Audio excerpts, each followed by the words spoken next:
is exciting, but there's so much choice out there that it's very hard as a new pilot to make an informed decision. The thing I would recommend is to listen to your instructor and take your instructor's advice. Some people will try and sell you gliders that are cheap and maybe old, and I don't recommend doing that. When gliders get old, they become less safe, their flying characteristics change. So if you can afford it, I'd always buy a new glider, and I'd go for a level of glider that your instructor feels is right for you. Nowadays, the best bet is, as a first wing, is to fly a DHV1 glider. They're designed specifically for new pilots. They're easier to take off, they're easier to ground handle, they're less likely to deflate, and if they do deflate, then they're far better behaved than some of the other wings, the more high performance wings. So the DHV1 gliders are more forgiving, and yet they're still great fun to fly. They're still brilliant in thermals, they can climb really well. They lose a little bit of performance on glide, but it's only a very small amount, and it's only really noticeable if you're using your speed bar a lot, which generally as your first wing you don't use so much. So yeah, I'd go for a DHV1 glider, and I'd go for as new a one as I can get, and put your time and learn the sport in the safest possible way. Paragliding is a dangerous sport. You need to reduce the danger, and you do that by getting the best equipment you can. The harnesses these days, you can get large Cygnus type airbags which inflate underneath you. They're a great idea for a new pilot. So when you're learning, the best thing to do is to trust your instructor, is to listen to your instructor.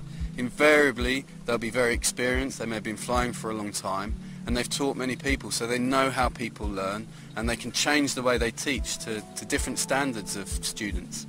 So trust your instructor, listen to your instructor, and follow the advice of your instructor. Afterwards, it comes down to practice, and it comes down to dedication, and you need to put the time in on the ground, forward launching, reverse launching, all the different methods of launching. Around Europe you'll see different types of pilots. In England, for example, people generally are relatively good at reverse launching because we fly in wind a lot, but they hate to do forward launches. In France, sometimes it's the other way around. You don't see pilots doing many reverse launches, but they always want to forward launch. So if you do have a weakness, if you feel that, I don't use forward launch because I'm not very good at it, then that's telling you that's something you need to work on.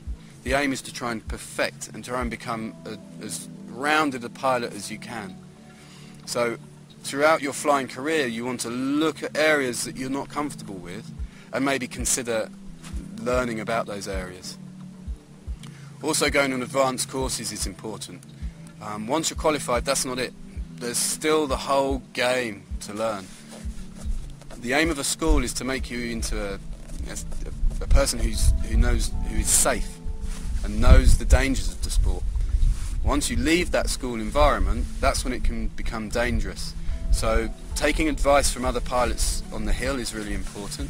If there's more experienced pilots that are not flying, there's generally a reason for it. So it's always good to ask people, to introduce yourself as a new pilot and get as much information as you can. Absorb as much information as you can. Watch every DVD there is, read every book, try and get all the information you can. There's also advanced courses where you can learn how to thermal correctly under guidance, how to fly cross-country, and flying cross-country from country to country is different. If you generally live in an area of flatlands, then when you come to the mountains, it's a different game altogether. So it's a good idea to take advice, to take professional advice, so that you don't put yourself into a dangerous position without even knowing it. As your skills develop and you fly potentially in more strong conditions and on more high performance wings, that might be the time that you want to consider doing an SIV course, where you learn how to control your glider in abnormal conditions, i.e. if it's had a deflation and so on. It's best to do that in a safe, controlled environment, over water with a life jacket and an instructor, rather than to discover what a deflation is like when you're 10 meters above a cliff face. So SIV courses are not the be-all and end-all of becoming a good pilot, but they certainly help you become a safer pilot and make you feel and understand the wing a lot better.